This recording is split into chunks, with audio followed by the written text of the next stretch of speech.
Hello everyone, welcome to another exciting episode of Dayspring Discussions. I'm your host Sean McGahee, and this is a show where we talk about movies, TV, sci-fi, fantasy, comic books.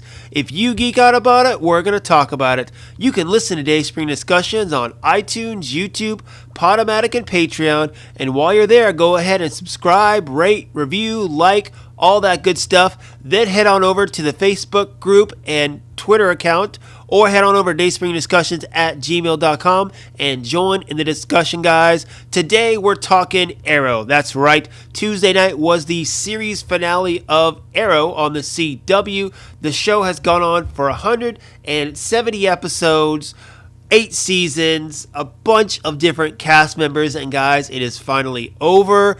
Last night I sat down and I watched the series finale, and I have some thoughts on it, of course. So I'm going to share those with you now. You, of course, fire back in the social media group and Gmail accounts. Let me know what you think. Now Arrow, of course, started the Arrowverse back in 2012. It was a show that I wasn't quite sure of. I remember watching the pilot, and I was semi-impressed about how much I liked it. Although this Oliver Queen that we get, played by Stephen Amell, isn't exactly comic accurate. He's a much more serious character, more of a Batman type than really a Green Arrow, but nevertheless, I enjoy getting superhero TV, so I enjoyed it. The first couple seasons I really liked.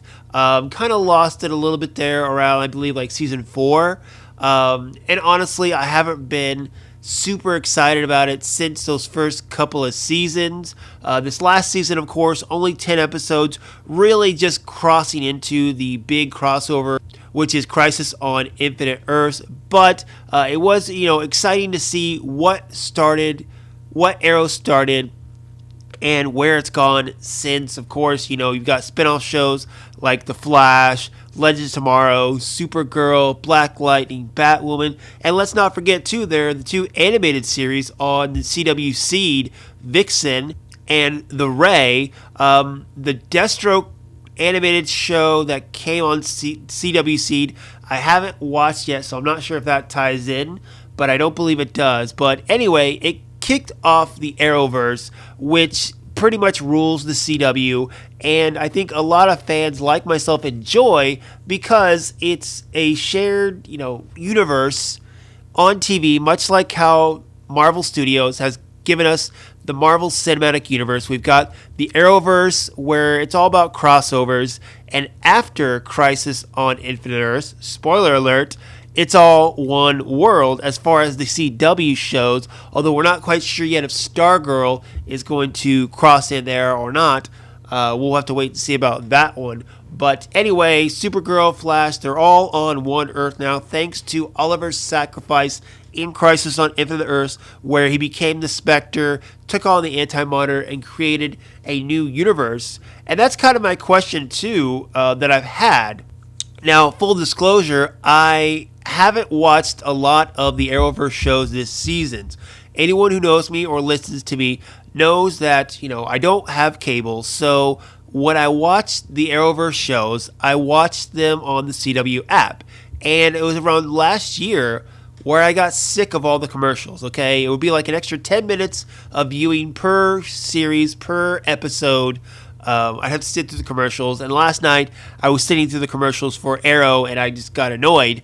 So I stopped watching them after the crossover last year and waited for them to come to Netflix, because Netflix has a deal where it's only like a week after the season finale, they pop up on Netflix the entire season. So I just waited, and watched basically the second half of all the Arrowverse shows on Netflix. This season, I've only kept up with Flash and Arrow, dropped Flash now, so basically at this point I'm waiting for all of the shows to pop up on Netflix before I finish off the seasons or watch the seasons.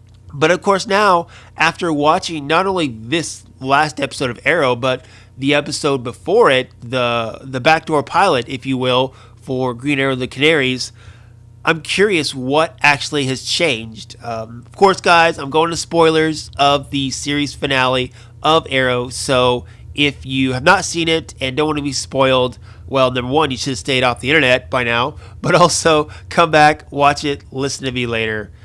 In regards to the deaths, when Oliver restarted or created a new universe, he brought back a lot of people that he had lost throughout the years. His best friend Tommy Merlin, his mom, his sister Amiko, who else?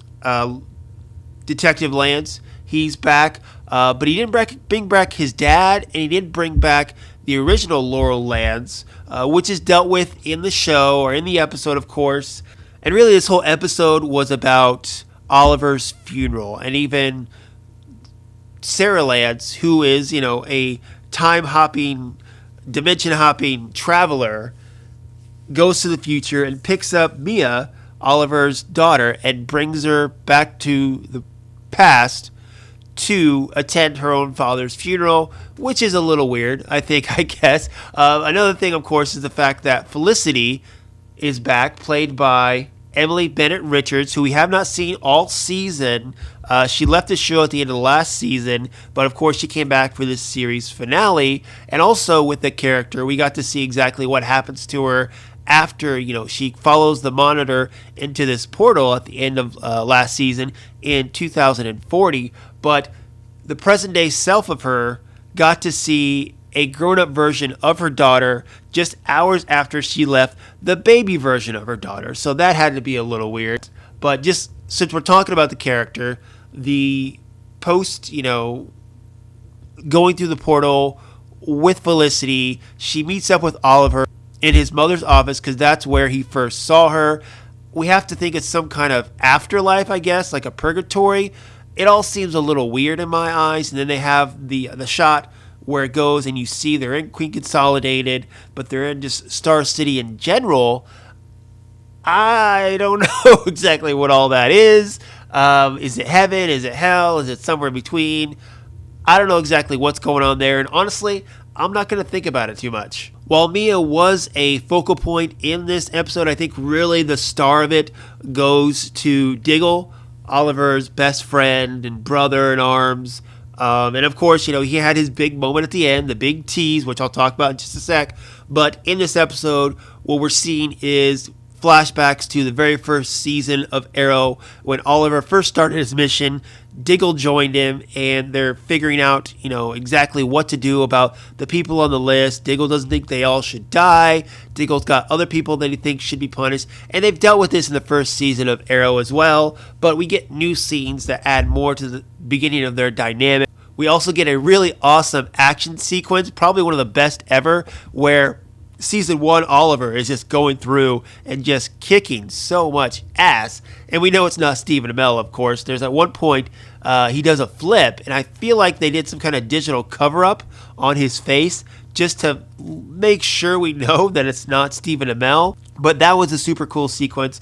But also, again, it's Diggle dealing with the loss of his friend, trying to be the strong one of the group for all these people that have shown up. Oliver's son, William, does get kidnapped in this one, which is kind of off-putting for future Mia because, at the end of the last episode, her brother, as she knows him, got kidnapped. And now, of course, the younger version of him got kidnapped, so she's got to go save him as well.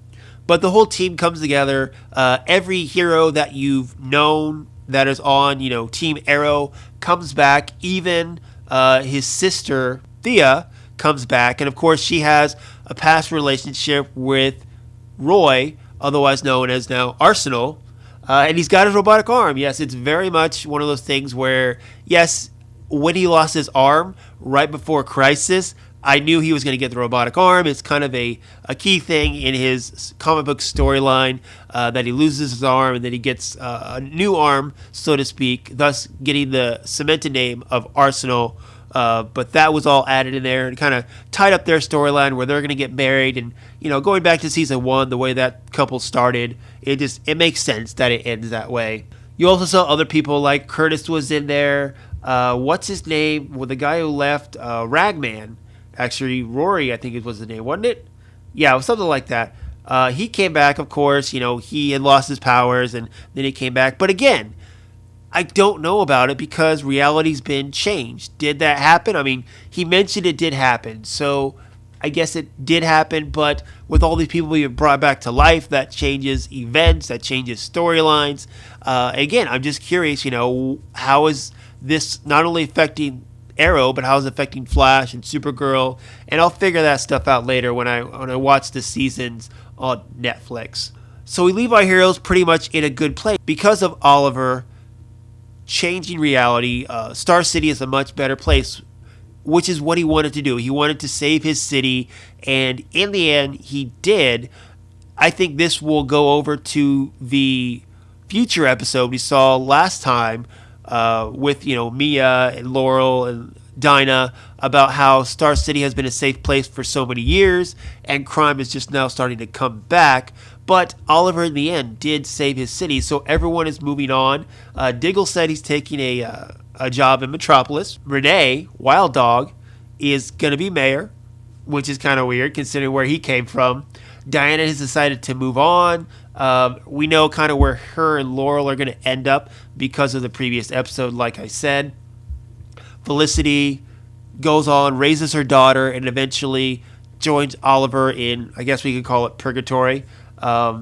Roy and Thea going to get married, and everyone getting that ending there too. But this is not the end of the Arrowverse. We still have all the other shows like Flash, Supergirl, Black Lightning, Batwoman. They're still all going on. How well they go on without Arrow, we're going to wait and see. But because it's all, again, the same world now, I would not be surprised if we saw some of these characters pop up in other shows. I mean, Barry and Kara showed up for the funeral. I'm surprised more characters didn't, actually, from other shows. But, those were the two key characters that Oliver interacted with, minus Sarah from other shows, so it makes sense that they were there. And as far as the big tease or surprise at the end, of course, some kind of asteroid falls down right in front of Diggle, and he opens it up, and it's shiny green, so people are, thinking this is the point that we've all wanted, where Diggle is actually aka John Stewart,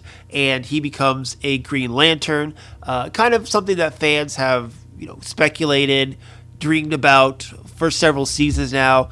Last year, when they did the Elseworlds crossover, and John Wesley Shipp's Flash came over, and he saw John, and, he kind of made a reference where he's used to seeing him in green, which kind of referenced that maybe in another Earth, he actually is already a Green Lantern. And with this, of course, it puts into question, is the CW going to do a Green Lantern show? Are they setting up the Green Lantern series that's going to be on HBO Max?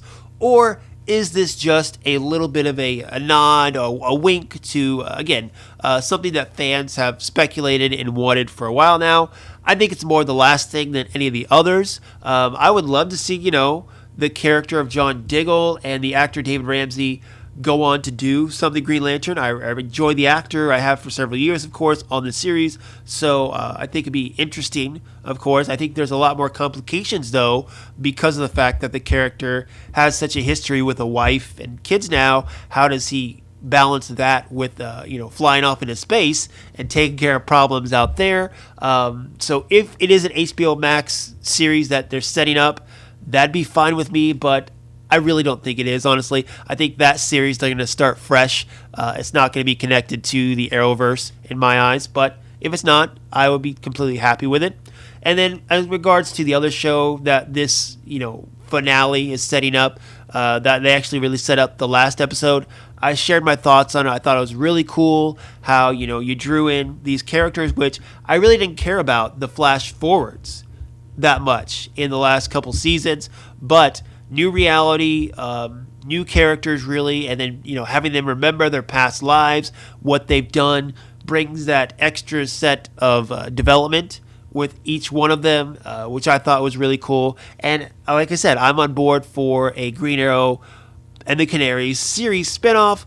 I don't know if it's been greenlit yet. I know it's been talked about. The episode was kind of supposed to see if people are interested in it, and I think enough people will be, in my eyes. I did comment, though, on Twitter that if it does go through, I don't give it that much time before the Green Arrow comics, they turn her into a female.